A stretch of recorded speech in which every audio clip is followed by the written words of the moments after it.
دیگر عوامی مسائل کی بات کی جائے تو سیلابی پانی صرف گھروں میں ہی داخل نہیں ہوا، لوگوں کی زندگی بھر کی جمع پونجی بھی اپنے ساتھ بہا لے کے آیا ہے۔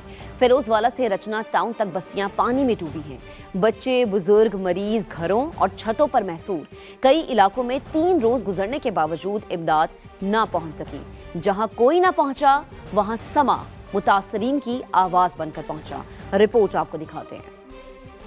فیروز والا میں ہر طرف پانی ہی پانی، گلیاں، گھر، سڑکیں اور بستیاں سب سیلاب کی لپیٹ میں ہیں۔ جنت کالونی ہو یا بھولے بھمال، 3 روز سے لوگ گندے پانی میں زندگی گزار رہے ہیں۔ گھروں میں راشن ختم ہو چکا ہے، پینے کا صاف پانی نایاب ہے، جبکہ بیمار، بزرگ اور بچے گھروں میں محصور ہیں۔ 2 دن مہمان ٹھیک ہے، اچھا 5 دن سے گھر بیٹھے نہ تھا روٹی نہ پانی۔ یہاں پہ چیئرمین بھی رہتے ہیں ٹھیک ہے، اور کونسلر وغیرہ بھی یہاں پہ رہتے ہیں۔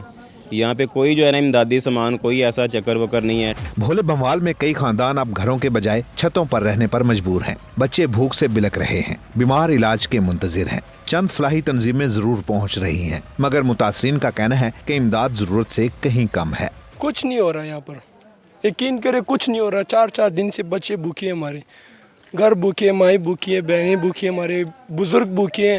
رچنا ٹاؤن کے نواحی دیہات میں بھی صورتحال اس سے مختلف نہیں۔ متاثرین کہتے ہیں کہ 3 روز گزر گئے مگر کوئی منتخب نمائندہ ان کی خبر لینے نہیں آیا۔ لوگ اپنی مدد آپ کے تحت ایک دوسرے کو محفوظ مقامات تک پہنچا رہے ہیں۔ فیروز والا کی پٹھان کالونی میں سیلابی پانی سے زندگی بددستور مفلوج، متعدد گھر پانی میں گھرے ہوئے ہیں، بجلی بھی موجود نہیں ہے، پینے کے صاف پانی اور کھانے پینے کی اشیاء کی قلت۔ متاثرین کا کہنا ہے کہ اب تک کوئی سرکاری امداد نہیں پہنچی۔ مزید بات کریں گے، اپنی نمائندہ ویلرنگ اینڈریوز ہمیں جوائن کر چکی ہیں۔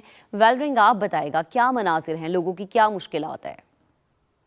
ہاں جی بالکل، اس وقت میں فیروز والا کے رانا ٹاؤن پٹھان کالونی میں موجود ہوں، اور اس وقت فیروز والا میں 14 گاؤں آتے ہیں اور تقریباً 30,000 سے زائد لوگ یہاں پر رہائشی بھی ہیں، اور دیکھا جا رہا ہے کہ ہزاروں کی تعداد میں یہاں پر فیملیز ہیں جو اس وقت یہاں پر مشکلات کا شکار ہیں، اور کئی مکانات ہیں جو زیر آب بھی یہاں پر آئے ہیں۔ ہمارے ساتھ کچھ یہاں پر علاقہ مکین موجود ہیں جو کہ ابھی بھی تک اپنے گھر میں موجود ہیں، ان سے بات کرتے ہوئے جانتے ہیں۔ بہت مشکل ہو رہی ہے، بجلی کا بہت زیادہ، اور پانی یہ نلکے کا خراب ہو گیا ہے، موٹر تو چل ہی نہیں رہی، پانی جو ہے بجلی نہیں ہوتی، لیکن گورنمنٹ کا کوئی بندہ نہیں آیا یہاں پہ، کوئی سہولت نہیں ہے۔ ادھر لوگ ہیں بہت غریب ہیں، تو کھانے کا بڑا مسئلہ ہے، ہمیں تو دودھ کا بھی اتنا ہوتا ہے، صبح بچے روتے ہیں۔ ان کا یہی کہنا تھا کہ یہاں پر جتنا پانی ہے، آپ یہاں پر دیکھ سکتے ہیں کہ کافی زیادہ ابھی بھی پانی موجود ہے۔ یہاں پر کچھ لوگوں نے گھروں سے پانی اپنی مدد آپ کے تحت نکال تو دیا ہے، لیکن ابھی بھی تاحال دیکھ سکتے ہیں کہ کافی زیادہ جو گھر ہے وہ پانی کے اندر ڈوبے ہوئے ہیں، اور